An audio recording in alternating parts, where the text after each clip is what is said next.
आप सभी का हार्दिक स्वागत है आपके अपने YouTube channel Kautilya classes Hajipur में।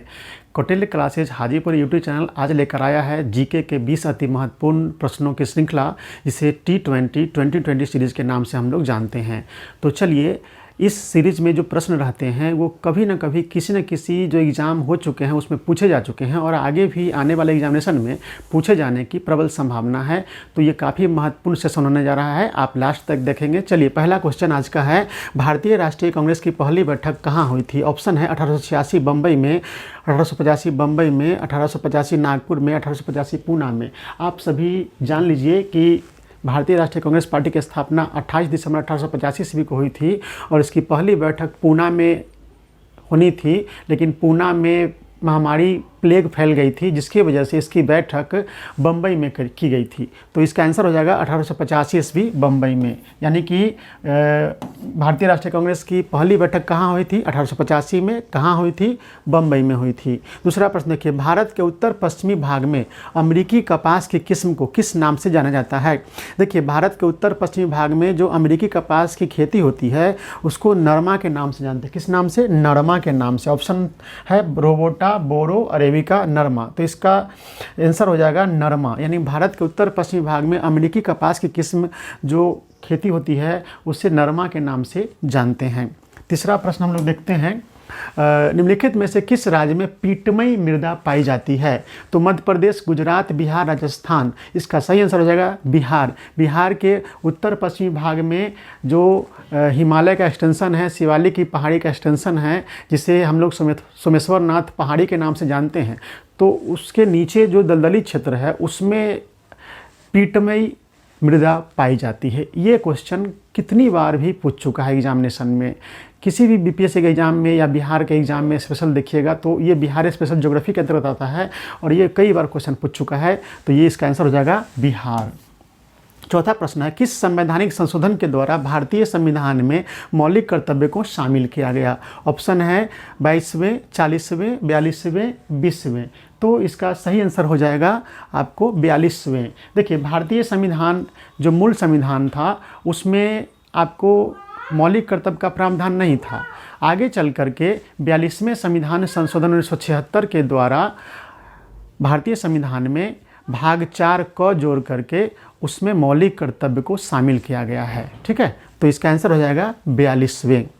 अब देखिए, निम्नलिखित में से किस वर्ष में जापान में इंडियन नेशनल आर्मी का गठन किया गया था? ऑप्शन है 1932, 1937, 1940, 1942। इसका सही आंसर हो जाएगा 1942। 1942 में जापान में सुभाष चंद्र बोस जी ने इंडियन नेशनल आर्मी का गठन किया था। 1982 में निम्नलिखित में से किस संस्थान की स्थापना की गई जो ग्रामीण ऋण के लिए एक नोडल एजेंसी है? ऑप्शन है आरबीआई, सिडबी, नाबार्ड, एसबीआई। देखिए, इसका आंसर हो जाएगा नाबार्ड। 12 जुलाई 1982 को नाबार्ड की स्थापना भारत में 12 जुलाई 1982 को की गई थी और ये ग्रामीण विकास के लिए ग्रामीण ऋण देने वाली सबसे ऊपर की संस्था है। अब नेक्स्ट क्वेश्चन देखिए, ओणम मुख्य रूप से भारत के निम्नलिखित में से किस राज्य में मनाया जाने वाला फसल उत्सव है? केरल, अरुणाचल प्रदेश, हिमाचल प्रदेश, असम। इसका आंसर है केरल। केरल में आपको ओणम का पर्व मनाया जाता है अच्छी फसल की उपज के लिए। देखिए, केरल में चिंगम महीने में मनाया जाता है। मलयालम भाषा में चिंगम महीने में आपको ओणम का पर्व मनाया जाता है। मलयालम कैलेंडर का पहला महीना है चिंगम, ठीक है, जो अपने अगस्त सितंबर के हिसाब से आता है। यानी अगस्त सितंबर जब होता है तो वहाँ पे मलयालम भाषा में जो महीना चलता है उसे चिंगम कहते हैं।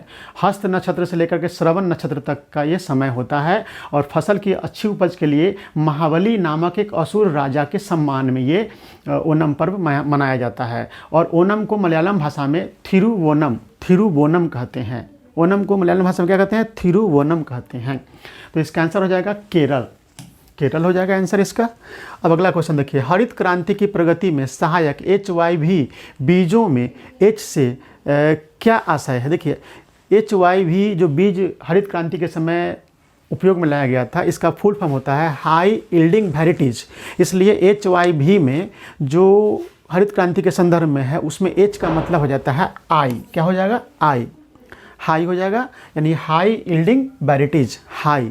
भारत के निम्नलिखित में से किस पड़ोसी ने 2005 में अपनी राजधानी बदली थी? देखिए इसका आंसर हो जाएगा, ऑप्शन देख लीजिए, चीन, भूटान, म्यांमार, अफगानिस्तान। इसका आंसर हो जाएगा म्यांमार। भारत के पड़ोसी देश म्यांमार ने 2005 में अपनी राजधानी यंगून से नेपिडो कर दी थी। कहाँ कर दी थी? नेपिडो। नेपिडो नेपिडो का मतलब वहाँ होता है राजसी नगर। अगला क्वेश्चन 10वां, बराबर हिल्स जिसे लोमस ऋषि गुफा के नाम से भी जाना जाता है, वर्तमान में कहाँ स्थित है? ऑप्शन है बिहार, मध्य प्रदेश, गुजरात, पंजाब। इसका आंसर हो जाएगा बिहार। देखिए जहानाबाद जिले में अभी बराबर की पहाड़ी है और उसी पहाड़ी को काट करके मौर्य काल में अशोक के समय में कई गुफाएं बनाई गई थी और इन गुफाओं को अशोक ने आजीवक संप्रदाय के साधुओं को निवास के लिए दान में दिया था। तो इसका आंसर हो जाएगा आपको बिहार में। ठीक है, नेक्स्ट क्वेश्चन है, देश का पहला स्पोर्ट्स यूनिकॉर्न कंपनी कौन है? ऑप्शन है Mumbai Indians, Kolkata night Riders, royal Challengers Bangalore, Chennai super Kings. देखिए देश की पहली स्पोर्ट्स यूनिकॉर्न कंपनी है चेन्नई सुपर किंग्स। अब यहाँ सवाल उठता है कि यूनिकॉर्न कंपनी क्या होती है? तो कोई भी स्टार्टअप जिसकी वैल्यू, जिसका मार्केट वैल्यू आपको $1 अरब पार कर जाता है, $1 अरब को छू जाता है, यानी लगभग 8200 करोड़ रुपया होता है वह, तो उस कंपनी को हम, उस स्टार्टअप कंपनी को हम यूनिकॉर्न कंपनी के नाम से कहना शुरू। देखिए यूनिकॉर्न मतलब क्या, ये बहुत ही कम कंपनियां हैं। $1 अरब को पार करने वाली कंपनियों की संख्या बहुत कम होती है। चूँकि ये बहुत बड़ी कंपनी हो जाती है तो एक यूनिक टाइप का कंपनी हो जाती है, इसलिए इसे बोलते हैं यूनिकॉर्न कंपनी। तो यहाँ पर क्वेश्चन पूछा जा रहा है कि देश का पहला स्पोर्ट्स, यानी भारत का पहला स्पोर्ट्स यूनिकॉर्न। ऐसे तो बहुत सारी कंपनियां हैं, बायजूज है, बहुत सारी कंपनियां यूनिकॉर्न कंपनी बन चुकी है, लेकिन स्पोर्ट्स कंपनी में पहली कंपनी बनी है Chennai super Kings. Sports unicorn कौन बनी है? चेन्नई सुपर किंग्स पहली यूनिकॉर्न कंपनी बनी है। यूनिकॉर्न कंपनी क्या होता है आप जान गए हैं। इसकी शुरुआत, इस तरह के किसी भी कंपनी को यूनिकॉर्न कहने की जो शुरुआत हुई थी स्टार्टअप को, वो 2013 में शुरू हुई थी और पहली बार यूनिकॉर्न शब्द का प्रयोग एलिन ली ने किया था। तो देश में, भारत में पहली स्पोर्ट्स यूनिकॉर्न कंपनी बनने का जो मिला है ये दर्जा, वो किसको? चेन्नई सुपर किंग्स को। तो समझ गए होंगे आप लोग आंसर इसका, चेन्नई सुपर किंग्स। 28 जनवरी 2024 को 9वीं बार मुख्यमंत्री की शपथ लेने वाले नीतीश कुमार किस विधानसभा निर्वाचन क्षेत्र का प्रतिनिधित्व करते हैं? ऑप्शन है हरनौत, बाढ़, नालंदा, इनमें से कोई नहीं। हमारे बिहार के माननीय मुख्यमंत्री श्री नीतीश कुमार जी हाल ही में 9वीं बार मुख्यमंत्री पद की शपथ लिए हैं। ये क्वेश्चन पूछ रहा है कि ये किस विधानसभा क्षेत्र का प्रतिनिधित्व करते हैं, तो जान लीजिए इसका आंसर हो जाएगा डी, इनमें से कोई नहीं। क्योंकि मुख्यमंत्री नीतीश कुमार जी विधान परिषद के सदस्य हैं। किसी भी विधानमंडल के 2 सदन होते हैं, विधानसभा या विधान परिषद। ऐसे संविधान के अनुच्छेद 169 में लिखा गया है कि किसी भी राज्य में विधायिका जो है वो 2 सदनीय भी हो सकती है या एक सदनीय भी। तो भारत में ऐसे 6 राज्य हैं जहां 2 सदनीय विधायिका है, उसमें एक बिहार भी है। अतः बिहार में 2 सदन है विधायिका का, एक विधानसभा और एक विधान परिषद। तो हमारे माननीय मुख्यमंत्री जी जो हैं वो विधान परिषद के सदस्य हैं। आप सभी जानते हैं कि मंत्री या मुख्यमंत्री बनने के लिए किसी भी सदन का सदस्य रहना जरूरी होता है। तो विधायक विधानसभा के सदस्य भी रह सकते हैं या विधान परिषद के सदस्य भी रह सकते हैं। तो माननीय मुख्यमंत्री जी जो हैं वो विधान परिषद के सदस्य हैं, विधानसभा के सदस्य नहीं हैं। इसलिए यहाँ पे किस विधानसभा का ये नेतृत्व करते हैं, तो ये आंसर हो जाएगा इनमें से कोई नहीं, क्योंकि ये किसके सदस्य हैं? विधान परिषद के सदस्य हैं। भारत के संविधान की निम्नांकित में से कौन सी अनुसूची पहले संवैधानिक संशोधन द्वारा संविधान में जोड़ी गई थी? देखिए ऑप्शन है 6ठी, 10वीं, 9वीं, 7वीं। देखिए मूल संविधान जो लागू हुआ भारत में उसमें 8 अनुसूचियाँ थी, लेकिन 1951 में प्रथम संविधान संशोधन के द्वारा 9वीं अनुसूची जोड़ी गई थी। इसलिए इसका आंसर हो जाएगा 9वीं अनुसूची। 9वीं अनुसूची में क्या है? आप भूमि अधिग्रहण से संबंधित कानून को मान्यता दी गई थी। 9वीं अनुसूची में यह क्या कहा गया कि संसद अगर उसमें कोई भी जो कानून बनाती है और उस कानून को अगर 9वीं अनुसूची में डाल देती है तो उसे किसी के द्वारा भी चुनौती नहीं दी जा सकती है। ऐसे बहुत सारे कानून हैं, हमने ये अपने किसी न किसी वीडियो में इसका जिक्र किया है, आप देख सकते हैं इसका पूरा डिटेल। तो 9वीं अनुसूची में अगर संसद कोई भी अपने द्वारा बनाए गए कानून को शामिल कर लेती है तो इसका मतलब होता है कि उस कानून को कोई चुनौती नहीं दे सकता है। तो 9वीं अनुसूची को शामिल किया गया था प्रथम संविधान संशोधन 1951 के द्वारा। 14 नंबर प्रश्न है, एल नीनो धारा कहाँ प्रभावित होती है? बंगाल की खाड़ी, हिंद महासागर, प्रशांत महासागर, उपयुक्त में से एक से अधिक। तो इसका आंसर हो जाएगा प्रशांत महासागर। चींटी के डंक में कौन सा अम्ल पाया जाता है? चींटी जब डंक मारती है तो उसमें कौन सा अम्ल पाया जाता है? ऑप्शन है सिट्रिक अम्ल, एसिटिक अम्ल, मेथेनोइक अम्ल और लैक्टिक अम्ल। तो इसका आंसर हो जाएगा मेथेनोइक अम्ल। देखिए फॉर्मिक अम्ल जो है उसको व्यवस्थित रूप से हम मेथेनोइक अम्ल कहते हैं, यानी इसका आंसर अगर फॉर्मिक अम्ल होता है यहाँ पे ऑप्शन में तो वही आंसर होता। लेकिन हम लोग यानी फॉर्मिक अम्ल भी कह सकते हैं या मेथेनोइक अम्ल भी चींटी जब डंक मारती है उसमें फॉर्मिक अम्ल या मेथेनोइक अम्ल भी उसको कह सकते हैं। तो ऑप्शन यहाँ पे मेथेनोइक अम्ल है। फॉर्मिक अम्ल को व्यवस्थित रूप से मेथेनोइक अम्ल कहा जाता है। ठीक है, सबसे सरल कार्बोक्जिलिक अम्ल होता है आपको फॉर्मिक अम्ल, जिसे व्यवस्थित रूप में हम कहते हैं मेथेनोइक अम्ल। तो इसका आंसर क्या हो जाएगा? चींटी के डंक में कौन होता है? फॉर्मिक अम्ल या मेथेनोइक अम्ल होता है। पदार्थ का परमाणु सिद्धांत किस वैज्ञानिक ने दिया था? अगला प्रश्न है जो विज्ञान से है। पदार्थ का परमाणु सिद्धांत किस वैज्ञानिक ने दिया था? ऑप्शन है Maxwell, pascal, John Dalton, Newton. इसका आंसर हो जाएगा जॉन डाल्टन। चलिए 17वां प्रश्न हम लोग देखते हैं अब। यदि किसी वर्ग की भुजा दोगुनी कर दी जाए तो क्षेत्रफल क्या होगा? 2 गुना होता है, 4 गुना होता है, 8 गुना होता है, 16 गुना होता है। आप जानते हैं कि वर्ग की किसी भुजा मान लिया जाए ए है तो उसका जो क्षेत्रफल होता है ए स्क्वायर हो जाएगा। ठीक है, ए स्क्वायर हो जाएगा। और अगर उसकी भुजा हम दोगुनी कर देते हैं तो इसका भुजा क्या हो जाएगा? 2a हो जाएगा। तो फिर इसका स्क्वायर क्या हो जाएगा? 4a स्क्वायर, यानी 4 गुना, यानी पहले से a स्क्वायर है। अगर हम इसकी भुजा दोगुनी कर देते हैं तो फिर इसका जब हम क्षेत्रफल निकालते हैं तो वो 4a स्क्वायर हो जाता है। यानी पहला जो क्षेत्रफल है उसमें कितना से गुना हो जाएगा? 4 से, यानी इसका आंसर क्या हो जाएगा? 4 गुना होता है। तो यदि किसी वर्ग की भुजा दोगुनी कर दी जाए तो क्षेत्रफल हो जाएगा 2 गुना, 4 गुना, 8 गुना, 16 गुना। तो इसका सही आंसर हो जाएगा 4 गुना।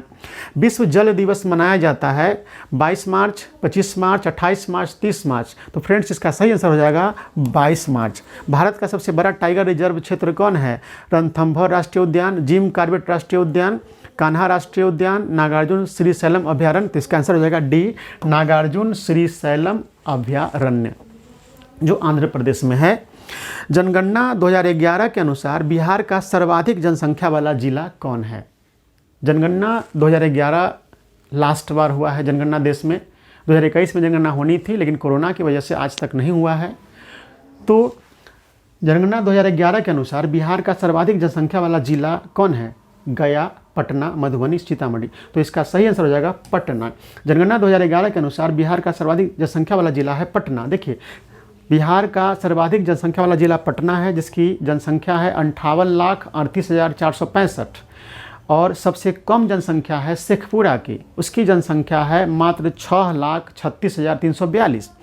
उसके बाद बिहार का सबसे बड़ा क्षेत्रफल जो ज़िला है, यानी क्षेत्रफल के मामले में बिहार का सबसे बड़ा ज़िला जो है वो है पश्चिमी चंपारण। उसका क्षेत्रफल है 5,228 वर्ग किलोमीटर। और बिहार का क्षेत्रफल के दृष्टिकोण से सबसे छोटा ज़िला है शिवहर, 443 वर्ग किलोमीटर। तो ये हमने आज 20 प्रश्न एनालिसिस किया।